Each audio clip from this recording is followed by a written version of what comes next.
Can I count on mail to a bad address bouncing back?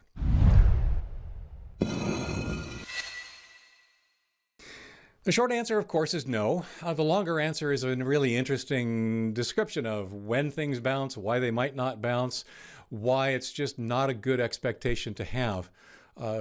Mail is complicated for a bunch of different reasons, and bounces add a surprising amount of complexity to the equation. Can I count on mail to a bad address bouncing back? If you send email to an invalid address or a closed account, usually you'll get a bounce back. Usually. But you cannot count on bounces. I'm Leo Notenboom. This is askleo.com.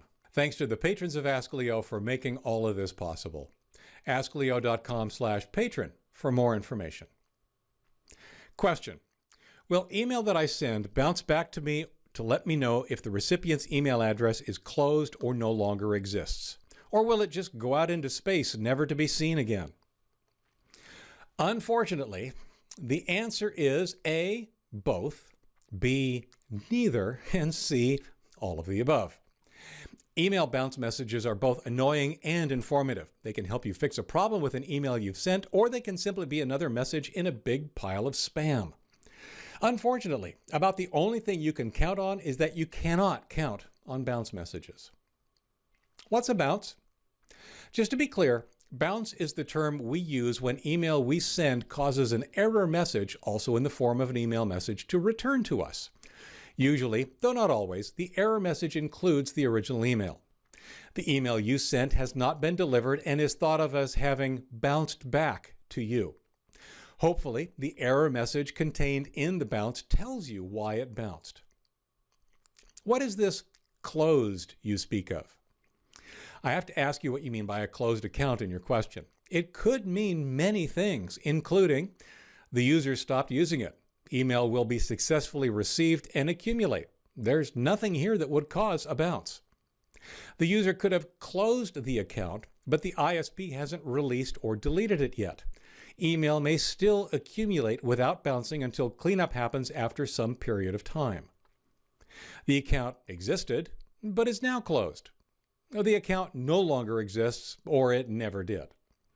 While you might think of some of those states as being closed, not all of them will cause a bounce, and none of them will require a bounce. Bouncing spam.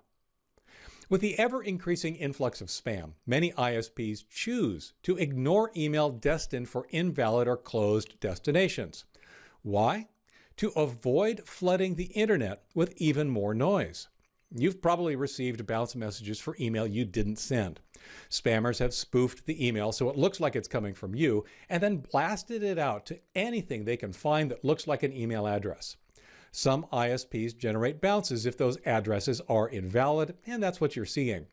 Other ISPs don't generate bounces since they're as bogus as the spam that caused them.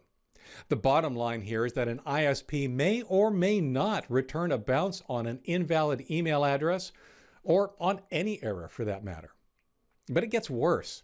Because so many bounce messages are the result of spam, even if a returning bounce message is the result of some email you actually did send, some spam filters now filter those bounces out as spam. So even if the recipient's email provider sends the bounce, there's no guarantee you'll get it. Bounces usually happen, but. Now, lest you give up all hope, I will say this. Most of the time, bounces are generated and received and work pretty much as you'd expect. The problem is you can't count on it. If you send an email to someone and don't get a bounce, that tells you nothing. They could have received the email or not. You can only tell if they got it if they reply or somehow act on the information you included in the email. But if you hear and see nothing, you just can't tell whether or not the email arrived. And of course, you certainly can't tell if they actually read it, if it did. For links related to this article or to leave a comment, visit askleo.com/2870. I'm Leo Notenboom. This is askleo.com. Thanks for watching.